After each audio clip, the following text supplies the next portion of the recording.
governors of random states who are deciding to end unemployment benefits for people because they feel like people are being paid to stay home. Let's play a clip of the governor of Arkansas, Governor Hutchinson, who says that he has decided to increase pandemic jobless aid. Listen to this. Explain to me how and why you reached this decision to halt the enhanced unemployment benefits. Well, the extra compensation was very helpful during the dark days of the pandemic when unemployment rates were so high. But now our economy has come back. We have jobs aplenty. We have employers that are begging workers to come to their place of business, and we cannot pay extra compensation for workers to stay home. We need them in the place of employment. And so that's the simple rationale for it. This just really angers me. So the vaccination rate in Arkansas is 4%. That is the vaccination rate in Arkansas. There are reports of people going back to work and getting paid even less they were getting paid before the pandemic. You know, we keep saying all these things that, oh, you know, COVID has made us look at things differently, made us analyze how we go to the movies, made us rethink, you know, how we'll handle the flu because maybe we should all be wearing a mask during flu season, rethink travel. But what so many people want to do, so many rich, wealthy folks want to do, is they want to go back to exploitation.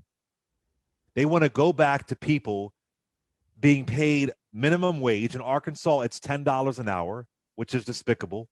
Minimum wage, you know, crazy hours, horrible health care, and it's just exploiting you, just exploitation. And I keep hearing this narrative where a small business might say, well, you know, I can't afford to pay you $15 an hour. I can't afford to pay you more than that because Walmart and Amazon are pricing me out. So I can't afford to do it, which I understand that. But the answer can't mean, well, I can't afford to pay you what you deserve, so I have to also exploit you. That just can't be the solution.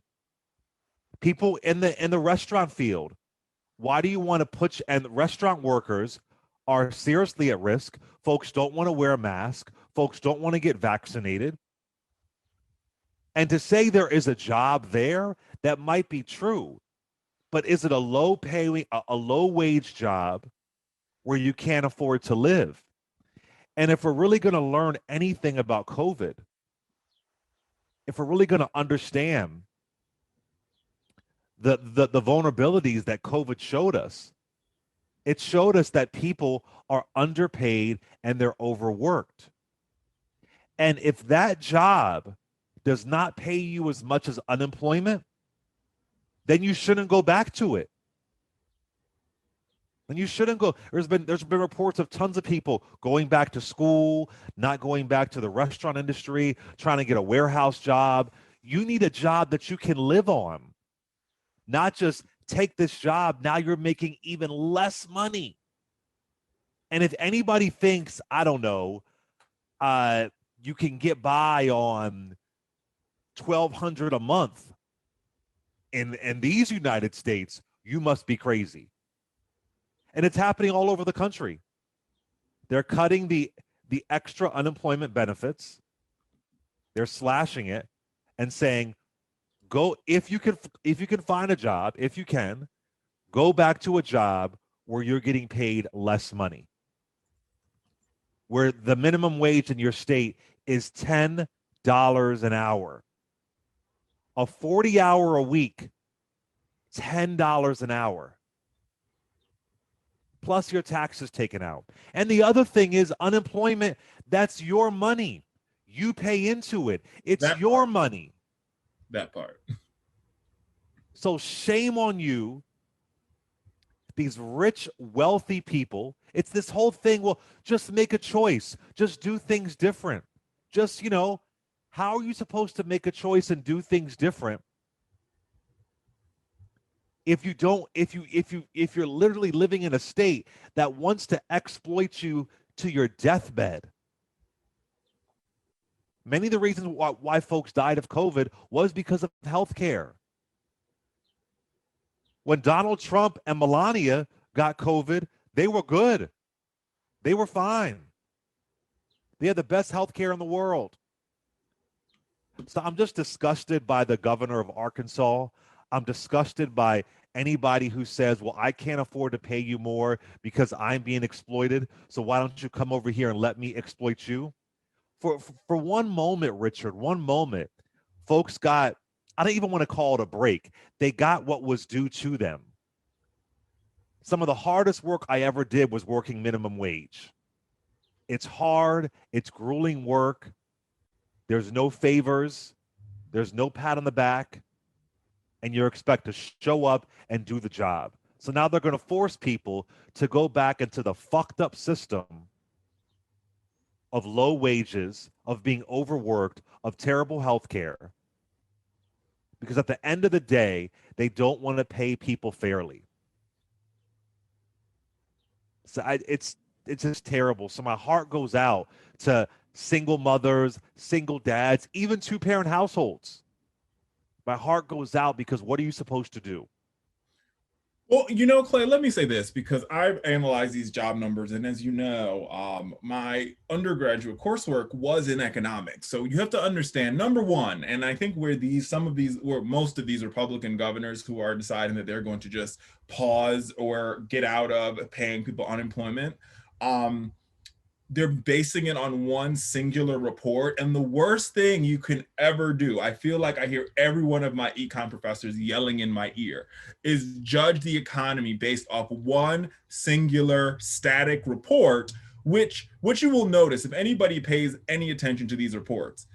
Even in the April jobs numbers, the Bureau of Labor Statistics revised the March numbers. So every month they make revisions. So the idea that we are judging how the economy is doing based off of one singular report is the most asinine and it's just stupidity at its finest. But there's a couple things that there's a couple things that you look at when you look at these reports. The first thing that I look at is the fact that, number one, what we found in this report, because there's this notion and this ideology that millions and millions and hundreds of millions of Americans who are on unemployment insurance are just sitting at home, twiddling their thumbs, watching Dr. Phil and eating bonbons, right? But the truth of the matter is that's not the case at all. Actually, what we saw in the April job numbers is the labor force, right? As the now hiring signs are popping up all across the country, the labor force in this country grew 430,000, right? So that means more people are looking for work.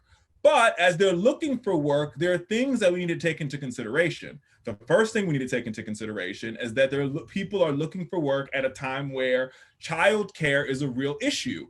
And if you remember, when we talk about job numbers, you have to look at them in their totality. So in the December job numbers, every single job loss that we saw in the month of December, which was just a couple months ago, was a job lost by an American woman, right? So so women have taken, during this pandemic, American women, Black women in particular, and I'm going to get to those numbers in just a second, right, have taken it on the chin.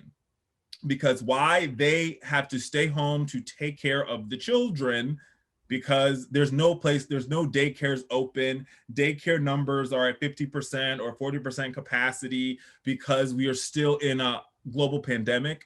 And while, yes, vaccines are available, there's millions of Americans that have not taken both their doses of the vaccine, even if they went to go get their vaccine and they got in line on May 1st, right, the day that they were eligible to do so. That means you probably have only taken one dose, and you still need to take 2 doses and wait 2 weeks before you are completely immune from, or 95% immune from COVID-19, which allows you to sort of operate somewhat normally in whatever reopening looks like. So let's put that there. So the good news is there's more Americans out there looking for work, right? Which is great. The second thing is what you hear these folks saying is like, oh, people are just sitting at home. But in the industries who saw the biggest impacts because of COVID-19, so we're talking about hospitality and leisure, we're talking about travel, those industries actually saw the most job growth in the April job numbers. And I'm looking at the Bureau the report right now.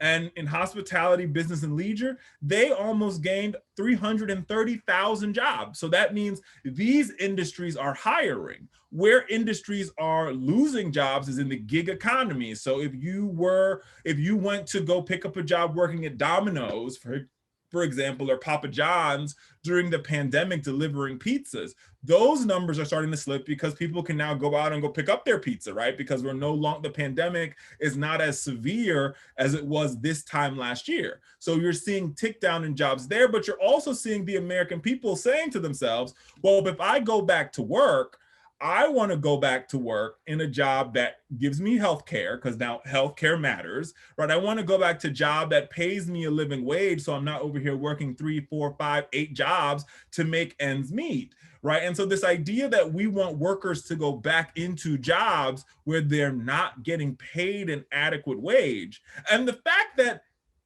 unemployment insurance in many of these states were paying you more than you were making working 40 hours a week is a reflection of bad policy in these states, right? It's a reflection of the fact that these states won't raise the minimum wage in their state, so their workers are suffering, has little to do with Joe Biden and Kamala Harris and Senate Democrats and House Democrats trying to help the American people, and has more to say about Republican state legislatures and Republican governors unwilling to pass policies to make it easier for working class families, because their argument is, oh, well, the market will dictate. But here's what's true, Clay. The market has already dictated. This week alone, Chipotle has already come out and said, we plan on raising our wages from $15 to $18 an hour, depending upon geographically where we're located, because they understand that they need to attract workers. And if we're going to attract workers in the fast food industry, we need to pay a fair and equitable wage.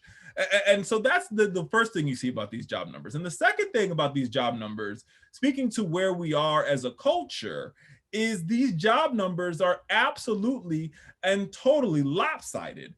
Because, and I'll give you a great example.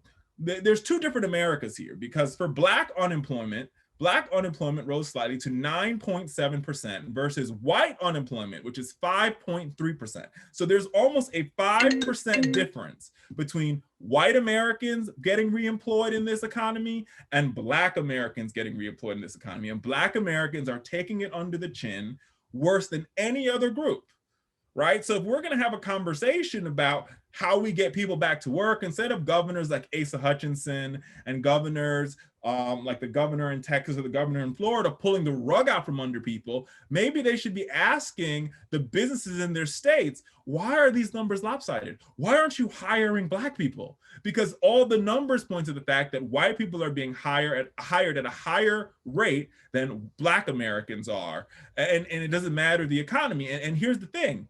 When Joe Biden goes out there and in his joint address to the Congress, he talked about why we need to make an investment in early childhood and why we need to make an investment in daycare and why that matters. Here's why that matters. The industry of early childhood over indexes for women of color. The people who manage these daycare centers, the folks who work in these daycare centers are women of color. When you make that investment, when the government says we're going to make an investment, not only do you benefit those women and those families who want to get back to work, but you also benefit the folks who are passionate about taking care of children, because many of these workers are getting paid below minimum wage and they can't afford to make ends meet. So they're doing childcare by day and they're Uber drivers or they're Lyft drivers or they're delivering food in the gig economy at night. And we already know that the gig economy doesn't provide benefits. The gig economy doesn't provide health care. The gig economy doesn't ensure that workers, have access to all the things necessary for them to live healthy and safe lives. And that's the one thing that this pandemic should have taught us, that in America, the greatest country on earth, quote unquote, that every American should have access to healthcare,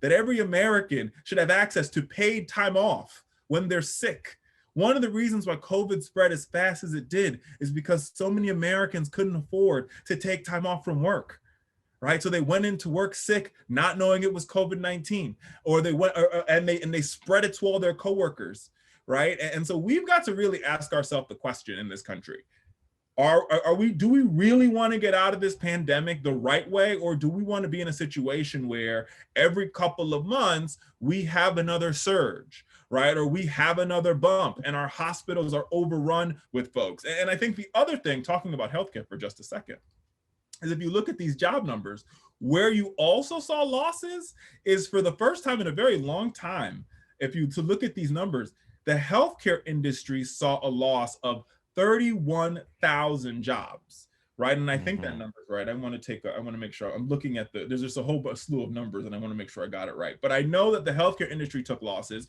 Why? Because a lot of folks don't want to work in nursing homes any longer because they don't feel like those are safe places to work, right? And a lot of folks are leaving the healthcare industry because of the loss that the healthcare industry took. There's so many healthcare workers that lost their lives treating this virus. So we've really got to ask ourselves the question of, here we go, unemployment decline in retail, healthcare, transportation, and manufacturing. All companies eliminating 111,000 temporary jobs, right? So many of these industries shedded a lot of jobs that were once there. And also there is this sort of, like, people are disengaged with going into healthcare. And so we got to ask ourselves, why are folks disengaged with going into healthcare? How do we change that, understanding that the next frontier in this economy is how we take care of our people, how we take care of America's greatest resource. And that's going to require that we actually make a real investment in healthcare, not only in making sure that folks have health insurance, but actually making sure that folks have equitable healthcare, which means we need to train people. We need more nurses in hospitals, right? And we need to train them and make sure they don't graduate with bags of student loans. Same goes for doctors, same goes for medical assistants, same goes for LPNs, and the laundry list. Absolutely. And this idea of just going back to the way that things were before COVID, especially for working class folks or poor folks, that's just going to hurt us. It's going to hurt us. Then we're going to have another election with folks talking about the top 1% own the majority of the wealth, still have low wages, arguing over $15 an hour. It should be $20 an hour. I mean, we can go on and on. It's the same story, the same narrative. Are we going to learn from what COVID showed us? Are we going to learn that, or are we going to just ignore? It's dangerous. It's disappointing, and shame on the governor of Arkansas. Again, if you're making $10 an hour, minimum wage in Arkansas, 40 hours a week, that's $400 a week. That's before your taxes are taken out. How is anybody surviving off of that? So it's just. And you know, I got to tell you, there is this there. I mean, and this doesn't know political part. This goes beyond political party, right? This is a problem that exists both in the Democrat and the Republican Party. There is this lack of understanding of what the actual cost of living is in the United States of America. Exactly. We saw this. There was a recent interview done with two candidates, former HUD Secretary Donovan, and I think the other guy running for mayor in New York, where they asked him how much does a house cost in Brooklyn, and they responded $100,000. $100,000 for a house in Brooklyn. $900,000 for a house in Brooklyn. And I'm pretty sure if you asked Asa Hutchinson what was the price for a gallon of milk in Arkansas, he wouldn't even know. No clue. And I think if you don't understand what the cost of living is for Americans, you're out of touch. Really won't have a sense of why there's this big fight from these workers around raising the minimum wage. And I get it. If you're a small business owner, you're saying to yourself, raising the minimum wage could possibly hurt my bottom line. But here's my response to that.